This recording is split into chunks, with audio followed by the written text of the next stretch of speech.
neza ahantu hose mu mpande zose zindabaramukije, ariko si inkuru nziza tuje kuvuga, ni inkuru y'akababaro ku mubyeyi wacu, umubyeyi twakundaga turi benshi cyane witwa Ingabire Marie Immaculée witabye Imana, yari umuyobozi wa Transparent International Rwanda. Mu butumwa banyujije ku mbuga nkoranyambaga zabo cyane cyane X, Transparent International Rwanda banditse bati: tubabajwe no kubamenyesha iby'urupfu rw'umuyobozi mukuru Ingabire Marie Immaculée watabarutse muri iki gitondo cyo kuri uyu wa kane itariki 9 z'ukwezi kwa 10 umwaka wa 2025, nyuma y'igihe yari amaze arwaye. Transparent International Rwanda yihanganishije umuryango we n'inshuti ze, naruhukire mu mahoro.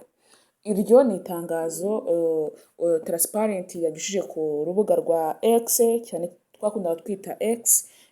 Bababajwe n'inkuru, twese byatubabaje, inkuru y'akababaro ku mubyeyi. Umubyeyi nge namukundaga pe, nakuze mubona, nkura mubona mukunda, avuga ibintu by'ubwenge, avuga amagambo meza, amagambo yo gukomeza abantu, cyane cyane abantu, umuryango nyarwanda. Ariko Transparent nk'uko yabinyujije ku rubuga rwabo rwa X, yihanganishije inshuti n'abavandimwe. Reka tumusabire Imana Nyagasani Yesu amwakire mu bayo, kuko twese niyo nzira, twese tuzatabaruka. Ariko cyane cyane pe, uyu mubyeyi abantu bamukundaga, uyu mubyeyi yari intangarugero, yari umubyeyi mwiza, ufite inama, ufite impanuro. Iyo yajyaga gutanga ikiganiro rwose yavugaga yemye kandi akavuga ibintu ubona by'ubwenge cyane. Rero Uwiteka Imana imwakire rwose mu bayo. Ni inkuru y'akababaro, inkuru yashenguye benshi, inkuru yababaje benshi.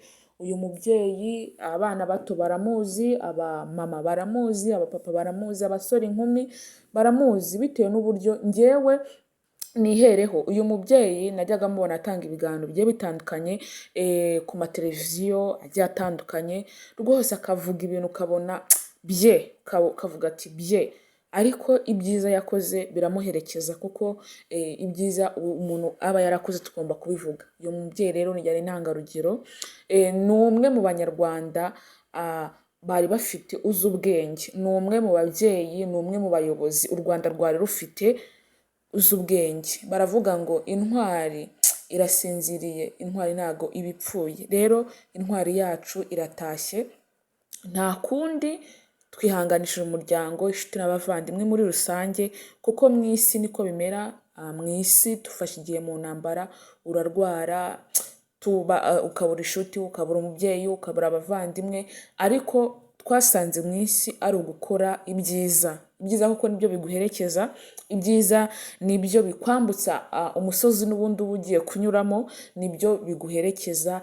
Inshuti zigatanga ubuhamya bwawe ku byiza wakoze, rwose biba ari byiza cyane. Rero Marie Immaculée Ingabire yatabarutse kuri uyu wa kane itariki 9 mu gitondo, niho inkuru y'urupfu rwe yamenyekanye mu gitondo cyo kuri uyu munsi itariki 9 n'ubundi z'uku kwezi. N'uyu munsi niyo mpamvu mbabwiye ati ni gute abantu banjye nabagezaho iyi nkuru nubwo itari nziza, ariko bakabasha buryo ki uyu mubyeyi bamenya yuko atakiri mu mwuka w'abazima. Umubyeyi abantu benshi bakundaga atagihumeka, yamaze gutabaruka, akaba yitabye Imana. Rero Imana ikomeze umuryango we, inshuti, abavandimwe, ndetse n'igihugu muri rusange, kuko kibuze umuntu w'intangarugero, kibuze umuntu uzi ubwenge, abantu bazi ubwenge, abamama nk'aba ngaba baba bazi ubwenge, cyangwa n'abapapa nk'aba baba bazi ubwenge. Dukwiye kuvuga ibyiza, byabo, tukabivuga bakiriho nubwo batakiriho, ariko tuba tuzi yuko bakoze ibyiza. Rero mureke mini ahangaha mbasabira n'ubundi gukomeza kwihangana muri iyi nkuru itameze neza, ibabaje cyane. Twihangane kandi dukomere, kuko mu isi niko bigenda, mu isi niko bimeze. Nta kundi, Imana yamukunze kuturusha, ariko agiye aheza, ntabwo agiye hahandi habi, kuko yakoze ibyiza cyane, nibyo bigomba kumuherekeza. Ngayo nguko, amahoro y'Imana abane namwe, ubuntu bw'Imana abane namwe, muhaye muronke ubwiza bw'Imana babeho Nyagasani ibyiza byose Nyagasani atanga bijye bibaho kuko nibyo mba mbasabira. Buriya kubaho mu isi ukabona umuntu ugusabira bya bindi byiza byose abantu babanje kukubwira biba ari byiza kandi biba bifite n'agaciro muri rusange. Bye bye, ndabakunda cyane, mukomere kandi twihangane.